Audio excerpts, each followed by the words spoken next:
BBA BBS second year intermediate accounting বইয়ের chapter review of accounting process and presentation থেকে আজকে 2 নম্বর class.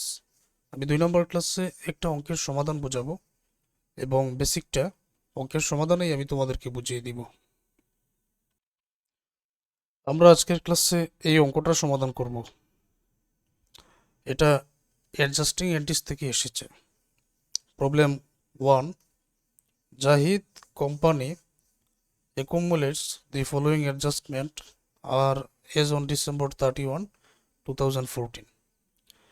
তো এখানে তথ্যগুলো দেওয়ার পরে required give necessary journal entries for adjustment, এই সমন্বয়গুলোর জন্য প্রয়োজনীয় জাবেদা দাখিলা দাও। এখন আমি তোমাদের ব্যাখ্যা করে বোঝাচ্ছি, আমার কথাগুলো মন দিয়ে শোনো। আমি তোমাদের 1 নম্বর বেসিক ক্লাসে বলেছিলাম শুরুতে লেনদেন ঘটে, যে কোনো ব্যবসা প্রতিষ্ঠানে লেনদেন ঘটে লেনদেন চিহ্নিত করতে হয়। তারপরে এটা কি করতে হয়, এটার জাবেদা করতে হয়। জাবেদা থেকে খতিয়ান তৈরি করতে হয়। খতিয়ান থেকে ট্রিয়াল ব্যালেন্স অথবা রেওয়ামিল তৈরি করতে হয়।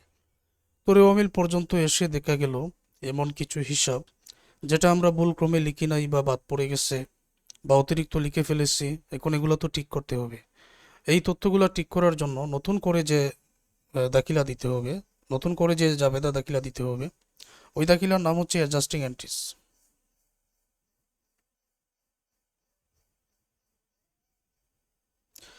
Adjusting entries. আচ্ছা, আমার এই ক্লাস তোমরা একেবারে ফুল স্ক্রিন করে দেখো। তো এখন নতুন করে এই তথ্যগুলো কিন্তু দেওয়া হয়েছে। এই তথ্যগুলো এখন তোমাদের সরাসরি আমি সমাধান করে বোঝাবো। বেসিকটা আমি ওইখানেই বুঝিয়ে দিচ্ছি। Zahid company accumulate the following adjustment are as on December 31, 2014। যেমন 1 নম্বর, সার্ভিস প্রোভাইডেড বাট আনবিল টোটাল টাকা 1000। সেবা প্রদান করা হয়েছে কিন্তু লেখা হয় নাই। আচ্ছা, সেবা প্রদান করেছো, এটা সেবামূলক প্রতিষ্ঠান, সেবা প্রদান করেছো কিন্তু লিখো নাই। তো এখন জানতে পেরেছো যে এটা লেখা হয় নাই। তো যেহেতু জানতে পেরেছো, এখন দেনাদারের সৃষ্টি হয়েছে, যে কোনো আয় তো ক্রেডিট হবে। সার্ভিস রেভিনিউ কিন্তু একটা আয়, তাই না? সার্ভিস রেভিনিউ আয়, যে কোনো আয় ক্রেডিট। আর দেনাদারের সৃষ্টি হয়েছে অ্যাকাউন্ট রিসিভেবল ক্রেডিট। সুতরাং আমরা এটা জার্নালটা করে দিব account receivable debit, service revenue credit, টাকার পরিমাণ 1000 এইখানে বসিয়ে দেব। দেনাদারের সৃষ্টি হয়েছে account receivable debit, service revenue credit.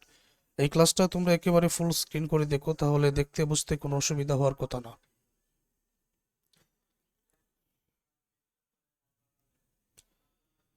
Store supplies of টাকা 2000 has been used. Store supplies 2000 use করা হয়েছে। এখন বোঝার চেষ্টা করো। প্রথম নম্বর কথা হচ্ছে, যখনই সাপ্লাই সংক্রান্ত কোনো সমন্বয় থাকবে তখন এটাকে দুইটা হিসাবে লিখতে হয়। কোন দুইটা হিসাব আমি লিখে নিচ্ছি।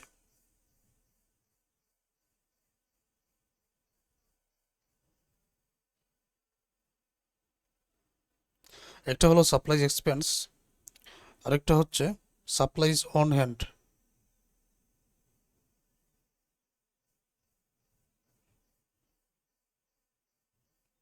সাপ্লাইজ এক্সপেন্স এবং সাপ্লাইজ অন হ্যান্ড ওই দুইটা হিসাবে লিখতে হয়। আগে পরে হতে পারে, কিন্তু কোনটা কখন মনে রাখবেন, যখন সাপ্লাইজ ব্যবহার হয়ে যায় তখন এই জার্নালটা supplies expense debit, supplies on hand credit.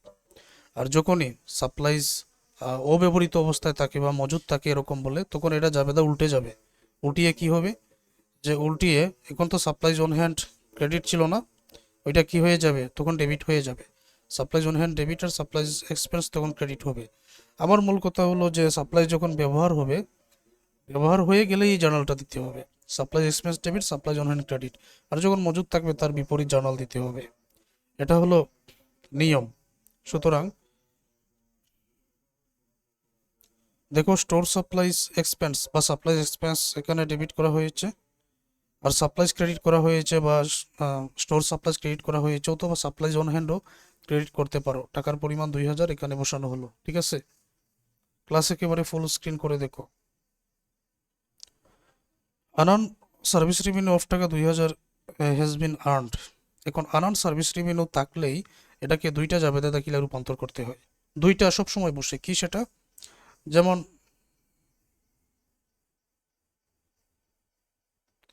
Unearned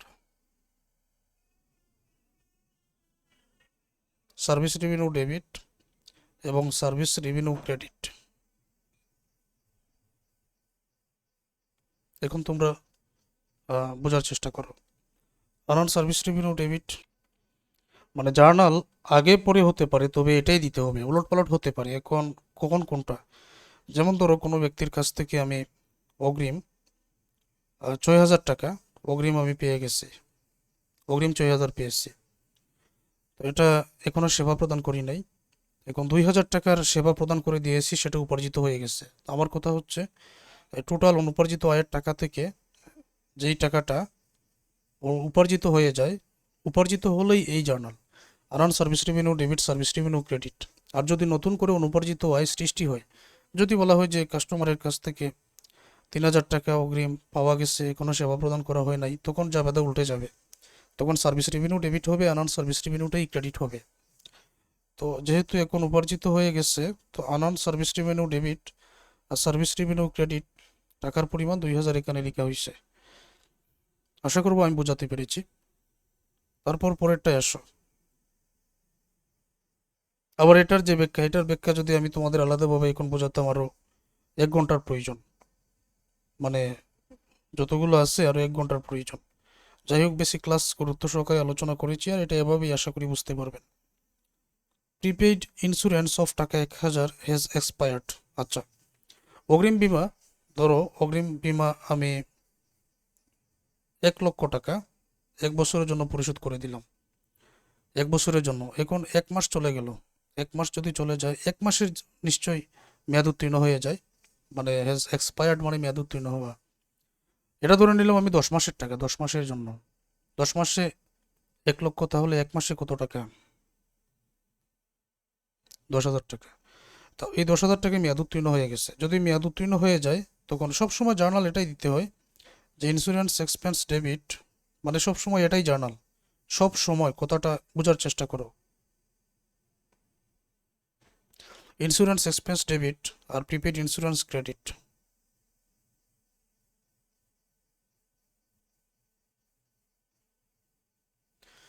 insurance expense debit, prepaid insurance credit. আমার কথা হলো, যদি অগ্রিম টাকা দেওয়ার পরে বিমা মেয়াদ উত্তীর্ণ হয়ে যায়, সেই ক্ষেত্রে insurance expense debit, prepaid insurance credit মেয়াদ উত্তীর্ণ হলে, এক্সপায়ার্ড হলে, আর যদি আনএক্সপায়ার্ড হয় মানে মেয়াদ উত্তীর্ণ না হয়, মেয়াদ উত্তীর্ণ না হলে যদি বলা হয় যে অগ্রিম দেওয়া হয়েছে এরকম বলা হয়, তখন জাবেদা উল্টে যাবে, prepaid insurance debit, insurance expense credit হবে। আর এমনিতে মেয়াদ উত্তীর্ণ হলে এই জার্নালটাই দিতে হবে। Insurance expense debit, prepaid insurance credit, টাকার পরিমাণ 1000 টাকা। ঠিক আছে?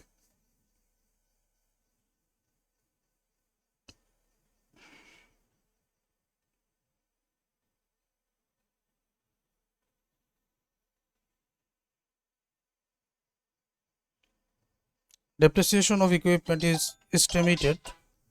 Depreciation is equipment is estimated টাকা 1000, অবচয় 1000 টাকা। আচ্ছা, অবচয়ের জন্য একটা নির্দিষ্ট জার্নাল আছে, অবচয়ের জন্য জার্নালটা নির্দিষ্ট, সেটা হচ্ছে depreciation expense debit, accumulated depreciation credit.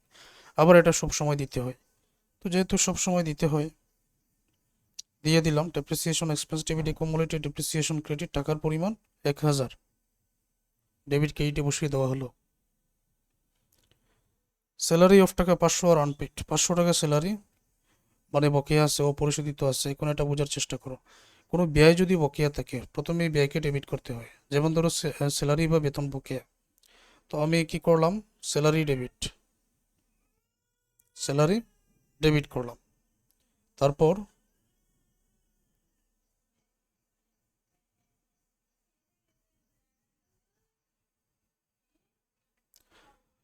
Payable যুক্ত করে এটা ক্রেডিট করতে হবে।